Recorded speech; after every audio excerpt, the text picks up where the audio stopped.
Bigla ko napaisip, kanina lamang. Pumasok sa utak ko, what if kasabay ng putokan na naririnig ninyo, ibang putokan yung, di ba, putokan. May turotot, may mga pampaingay na kung ano yung ginagamit na pampaingay, ay what if biglang sumabay yung tunog na ito.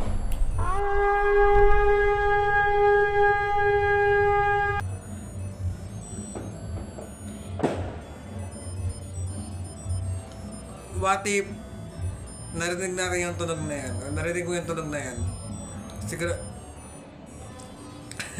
ulit, sigurado ka na ba na ikaw ay ligtas na? Sigurado ka na ba na ikaw ay mararapture na? Sigurado ka man sa sarili mo na ligtas ka na? What more yung pamilya mo o yung mahal mo sa buhay? Yung mga tao na sa paligid mo? Alam natin lahat or alam natin mga Kristiyano na yung pagdadaanan ng mga tao dito sa ating mundo kapag naiwas sa rapture ay hindi maganda at ito yung pinaka masabi natin na impyerno dito sa lupa. So nakakatakot talaga siya.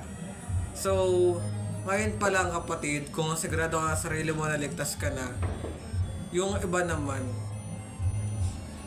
bahagi mo yung magandang walita ng ating Panginoon sa mga taong mahal mo sa buhay, sa mga taong wala pang kaligtasan. God bless nila at magkita na tayo sa Navilla. God bless.